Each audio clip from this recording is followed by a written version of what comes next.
नमस्कार साथियों, संकल्प टेक्निकल क्लासेज में आपका एक बार फिर से स्वागत है। अपना जो चैप्टर चल रहा था कर्तन औजार, उसका आज पार्ट 15 है। अपना टॉपिक था रिमर। रिमर के अंदर अपने पिछली क्लास के अंदर हैंड रिमर पढ़ लिया था। आज की क्लास में हम पढ़ेंगे मशीन रिमर के बारे में। ठीक है, तो चलिए दोस्तों शुरू करते हैं। Machine reamer.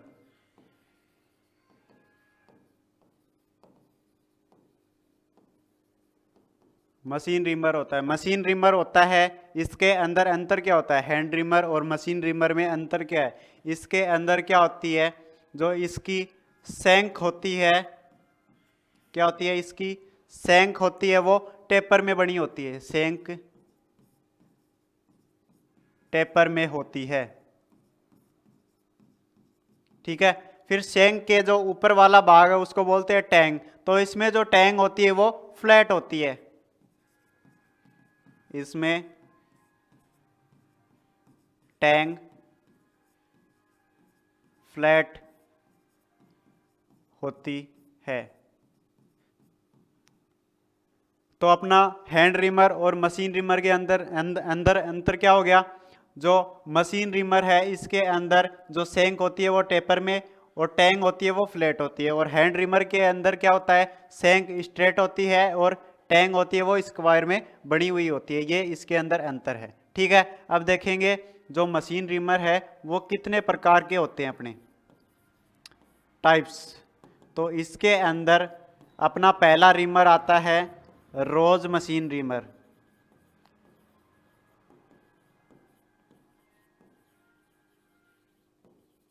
कौन सा आता है? रोज मशीन रिमर। जो रोज मशीन रिमर होता है इसका जो निचला भाग है उसको 45 डिग्री के ऊपर चेम्फर करके बनाया जाता है। यानी कि ये अपना रिमर है, तो इसके जो साइड वाले किनारे हैं इसको तिरछा बनाया जाता है, जिसी को नाम देते हैं चेम्फर। तो इसको कितने डिग्री पर तिरछा बनाया जाता है? 45 डिग्री के ऊपर। इसके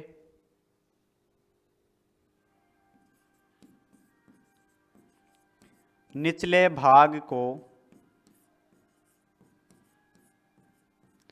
45 डिग्री में चेम्फर किया जाता है। चेम्फर किया जाता है। ठीक है ना। उसके बाद में इसका यूज कहां पर करते हैं? इसका यूज हम रफ कार्यों में करते हैं। कहां पर करते हैं यूज? रफ कार्यों में। यानी कि जहां पर अपने को फिनिशिंग की ज्यादा आवश्यकता नहीं रहती वहां पर इस रिमर का उपयोग किया जाता है। ठीक है। जो अपना हैंड रिमर होता है, हैंड रिमर से अपने रिमिंग करेंगे उससे पहले इस रिमर का उपयोग किया जाता है। सबसे पहले इससे रिमिंग करेंगे फिर हैंड रिमर से, क्योंकि हैंड रिमर से फिनिशिंग है वो ज़्यादा आती है और ये इससे फिनिशिंग कम आती है। तो ये रफ कार्यों के लिए यूज होता है। तो पहले ये यूज करेंगे फिर हैंड रिमर यूज करेंगे। ठीक है। ये है अपना रोज मशीन रिमर। उसके बाद में अगला आता है अपना जिग मशीन रिमर। दूसरा क्या आता है? Jig machine reamer.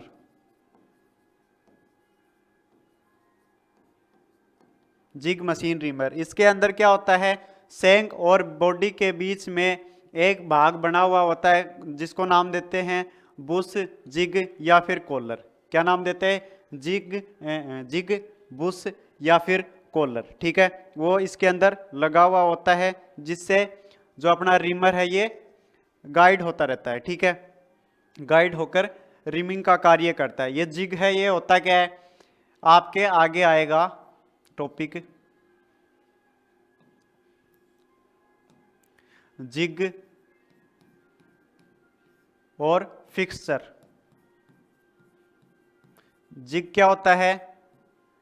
जिग होता है वो जॉब को पकड़ने का काम करता है। ठीक है। जॉब को पकड़ता है तथा साथ साथ में क्या करता है? कटिंग टूल को गाइड भी करता है। कटिंग टूल को गाइड करता है। ये तो काम हो गया जिग का, जॉब को पकड़ना और कटिंग टूल को गाइड करना। और फिक्सर का क्या काम है? केवल केवल जॉब को पकड़ना। ठीक है, जॉब को पकड़ना। तो अपना ये जिग मशीन रिमर होता है, जिग मशीन रिमर, इसके अंदर क्या होता है? ये वाला जो भाग होता है ये कौन सा होता है? कॉलर या फिर जिग या फिर बुश। ठीक है, नीचे क्या रहता है? अपना बॉडी भाग रहता है जिसके ऊपर फ्लूट्स कटे होते हैं। तो ये वाला भाग है ये, आपको एक चीज दिखाता हूं। ये अपना एक बॉक्स है, ठीक है, मान लो ये जिग है।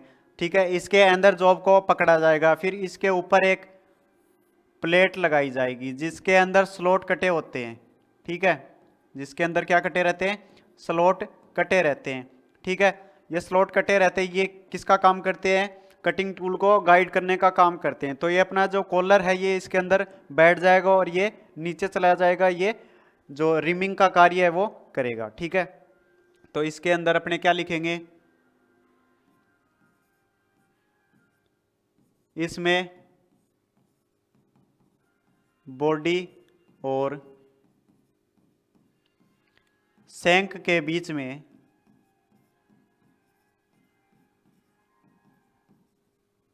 बॉडी और सैंक के बीच में जिग,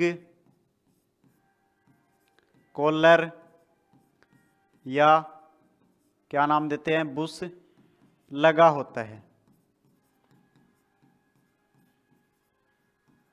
क्या लगा रहता है? जिग, कॉलर या फिर बुश लगा हुआ होता है। ठीक है, इसके बाद में इसका जो यूज है, इसका प्रयोग है वो कहां पर करते हैं? बहु उत्पादन कार्यों में। बहु उत्पादन यानी जहां पर अपने को बार बार रिमिंग करने की आवश्यकता पड़ रही हो, जैसे कि फैक्ट्री है उसके अंदर लगातार कार्य होता रहता है, ये लगातार अपने को ये रिमिंग कार्य करना पड़ता है। ठीक है, वहां पर इसका उपयोग हम करते हैं। तो अपने क्या लिखेंगे? बहु उत्पादन कार्यों में। ठीक है ना, बहु उत्पादन कार्यों में जिग मशीन रिमर का उपयोग हम करते हैं। ठीक है, उसके बाद में अगला अपना आता है सेल रिमर। अगला कौन सा आता है? Shell reamer, shell machine reamer.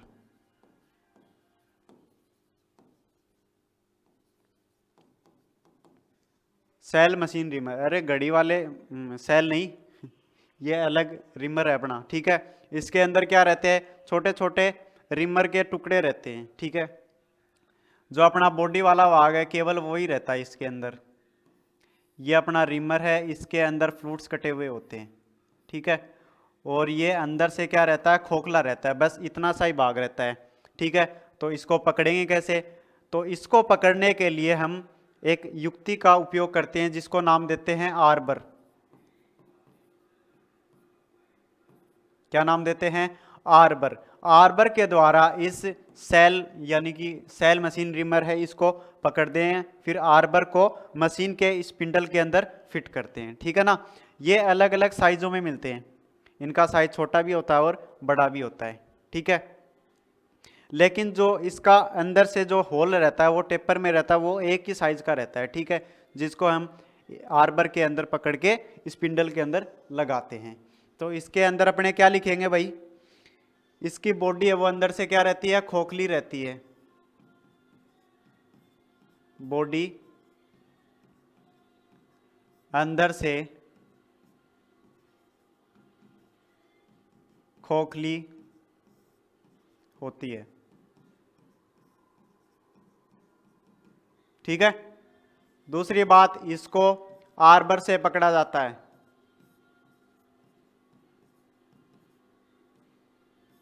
Arbor से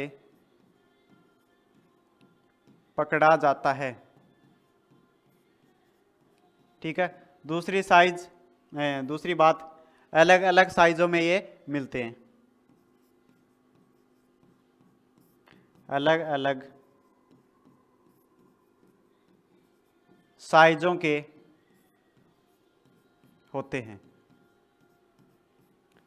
तो अपने को अलग अलग डायमीटर के होल्स की अपने को रिमिंग करनी है, तो इसके द्वारा हम आसानी से कर सकते हैं। ठीक है, अलग अलग साइज के जो ये सेल रिमर है, इसको लगा के हम रिमिंग का कार्य है वो आसानी से हम कर सकते हैं। ये हो गया अपना सेल रिमर। ठीक है, उसके बाद में अपना नेक्स्ट रिमर आता है फ्लूटेड मशीन रिमर। कौन सा आता है भाई?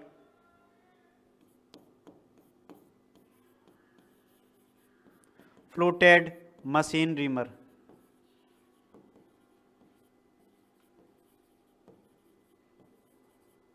फ्लूटेड मशीन रिमर तो अपने पहले रिमर पढ़ लिया था, उसके अंदर क्या फ्लूट नहीं था?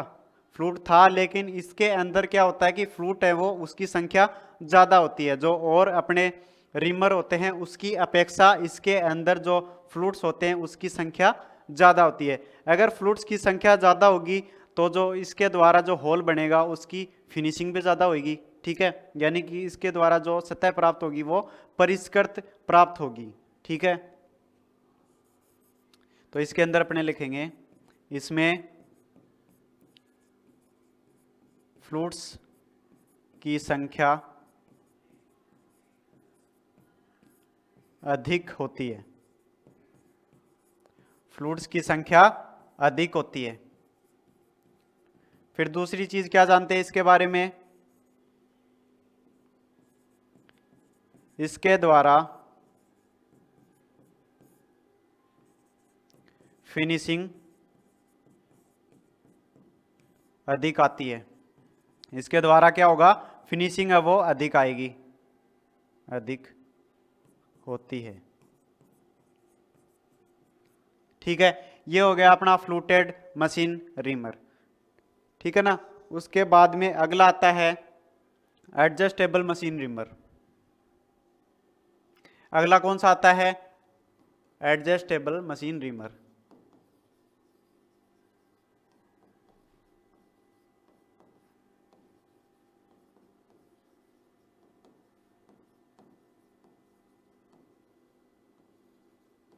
एडजस्टेबल जो अपने हैंड रिमर के अंदर पड़ा था उसके अंदर भी था, दोनों सेम ही हैं, लेकिन इसके अंदर अंतर क्या है? जो इसकी सेंक होती है वो टेपर में बनी होती है और हैंड रिमर के अंदर सेंक है वो स्ट्रेट रहती है। तो इसके अंदर भी अपने इसकी साइज को हम एडजस्ट कर सकते हैं, घटा सकते हैं या फिर बढ़ा सकते हैं। ठीक है, किसके द्वारा? गाइड नट के द्वारा।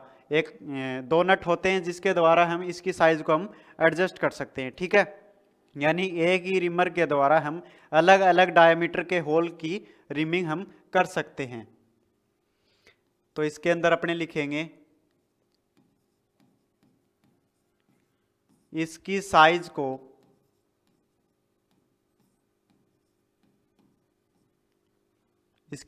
को दो नटों के द्वारा एडजस्ट की जाती है। ठीक है, इसकी साइज को दो नटों के द्वारा एडजस्ट की जाती है। ठीक है, उसके बाद में इसके द्वारा अलग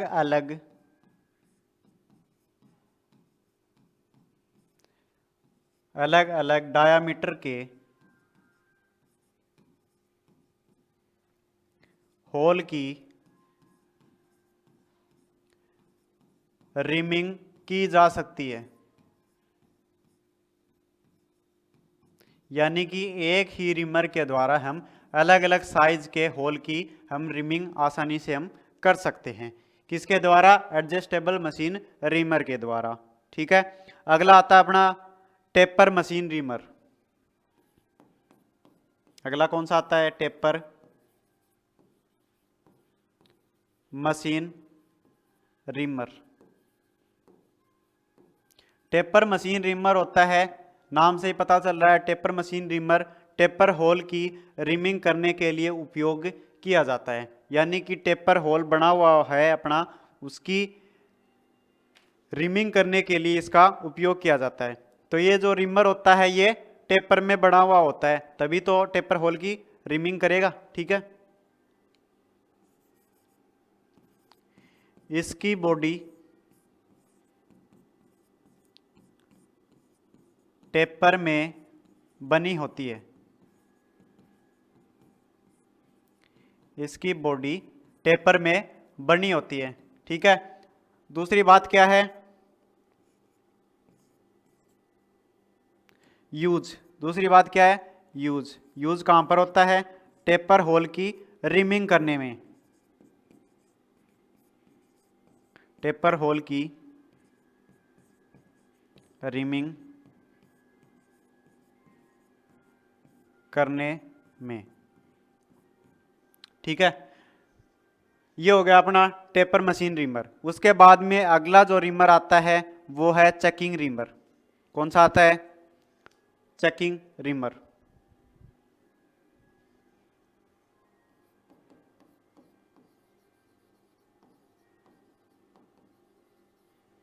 checking machine reamer. Checking machine reamer होता है वो अपना फ्लूटेड मशीन रिमर है, उसकी अपेक्षा इसके अंदर जो फ्लूट्स होते हैं वो छोटे होते हैं लेकिन अधिक गहरे होते हैं। ठीक है, इसके फ्लूट्स छोटे होते हैं लेकिन अधिक गहरे होते हैं।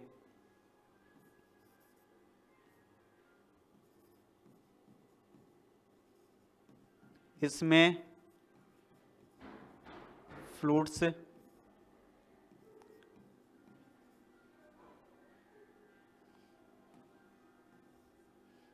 इसमें फ्लूट्स छोटे तथा अधिक गहरे होते हैं।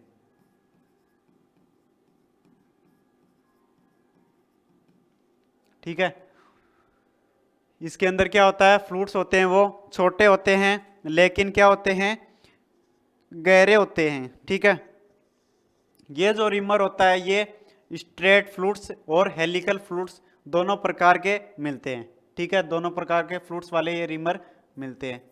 कौन कौन से, एक तो स्ट्रेट फ्लूट्स और दूसरा हेलिकल फ्लूट्स।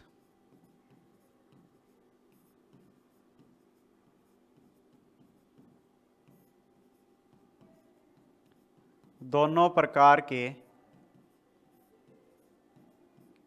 मिलते हैं, यानी कि सीधे फ्लूट्स हैं वो तो हो गए स्ट्रेट फ्लूट्स, और एक विशेष कोण के ऊपर बने हुए होते हैं वो हेलिकल फ्लूट्स। ठीक है, दोनों फ्लूट्स के ये उपलब्ध होते हैं। ठीक है, उसके बाद में अगला जो रिमर आता है वो है टेपर पिन मशीन रिमर। अगला कौन सा आता है, taper pin machine reamer. Taper pin machine reamer होता है, उसके अंदर क्या होता है, जो ड्रिल होल है उसको टेपर में बदलने का कार्य ये करता है। कौन करता है, टेपर पिन मशीन रिमर। ठीक है, ड्रिल के द्वारा अपने होल कर लेंगे उसको टेपर में बनाने का काम ये करता है। ठीक है, जो अपना साफ्ट और पुल्ली के ऊपर जो टेपर पिन लगाई जाती है, उस टेपर पिन लगाने के लिए जो होल किया जाता है वो इसी मशीन रिमर के द्वारा किया जाता है। ये क्या करता है, ड्रिल होल को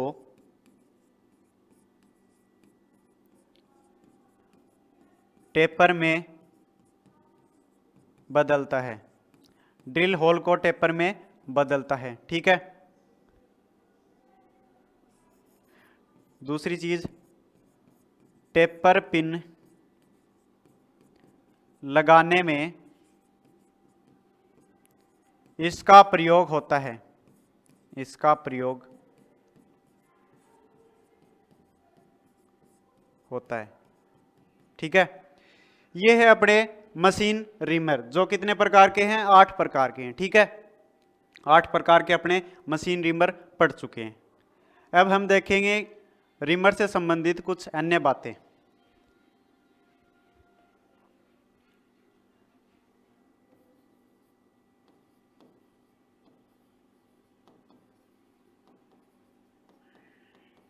स्पेसिफिकेशंस ऑफ रिमर, रिमर की विशिष्टियां, ठीक है ना, स्पेसिफिकेशंस ऑफ रिमर। इसके अंदर अपने देखेंगे कि जो अपने को रिमर को अपने को खरीदने जाना है दुकान के ऊपर, तो अपने रिमर के अंदर क्या क्या देखेंगे, क्या क्या बताएंगे कि अपने को रिमर है वो किस प्रकार का चाहिए, वो कुछ बातें वो अपने को ध्यान में रखनी है, ठीक है। जैसे सबसे पहले रिमर का प्रकार, ठीक है ना, रिमर का प्रकार यानी कि जो रिमर है उसका प्रकार क्या है, या तो वो हैंड रिमर है, या तो कौन सा है, हैंड रिमर, या फिर मशीन रिमर।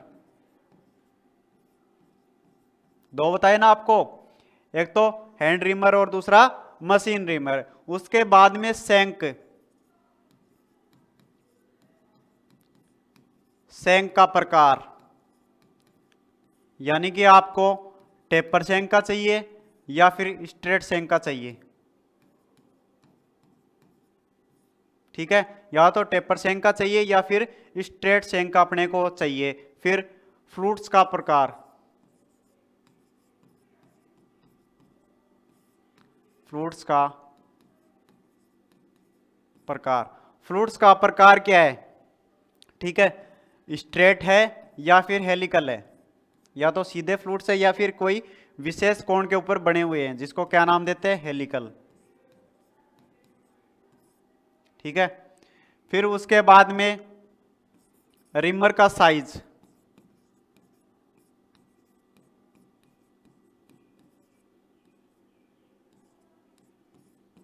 रिमर का साइज, रिमर का साइज क्या होता है, यानी कि अपने को कितने बड़े ड्रिल होल के लिए अपने को रिमर चाहिए, ठीक है।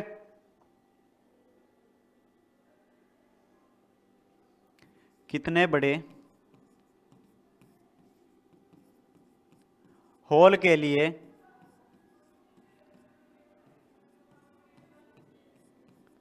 रिमर चाहिए, यानी होल है उसका साइज क्या है, यानी कि वो कितने एमएम के अंदर है उसके हिसाब से तो लेंगे कि उसका एमएम क्या है, उसका साइज क्या है, ठीक है। उसके बाद में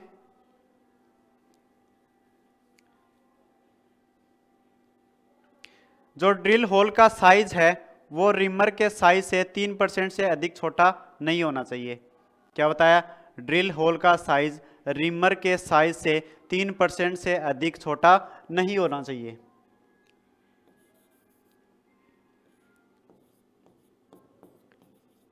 ड्रिल का साइज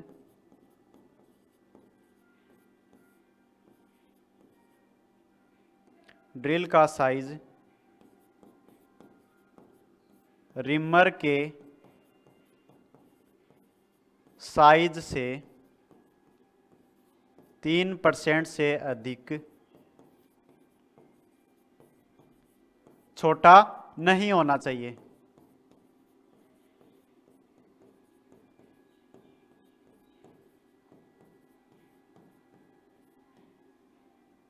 ठीक है। ड्रिल होल का ड्रिल होल का साइज है, सॉरी,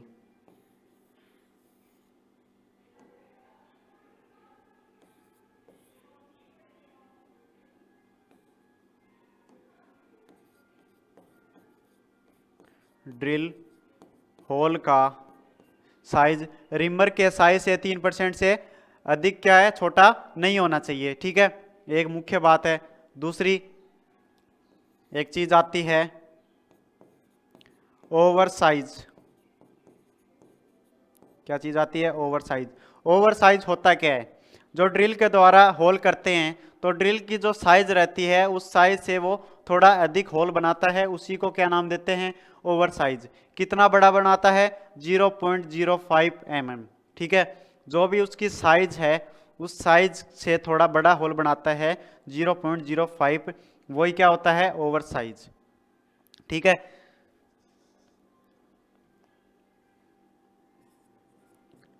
ड्रिल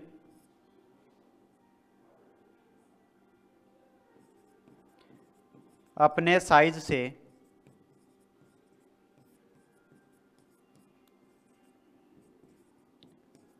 थोड़ा बड़ा होल बनाता है,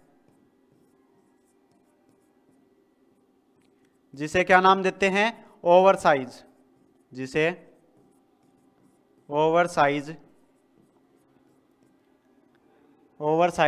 कहते हैं। कितना बड़ा होल बनाता है ये? ओवरसाइज कितना होता है? 0.05 mm। कितना? 0.05 mm। ठीक है। उसके बाद में एक चीज आती है अंडर साइज।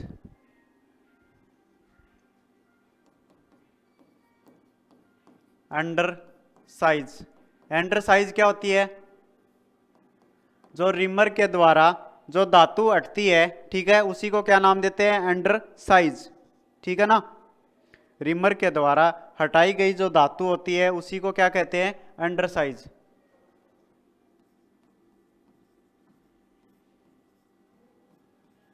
रिमर के द्वारा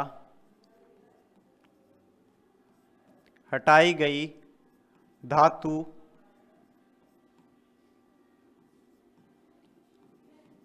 अंडर साइज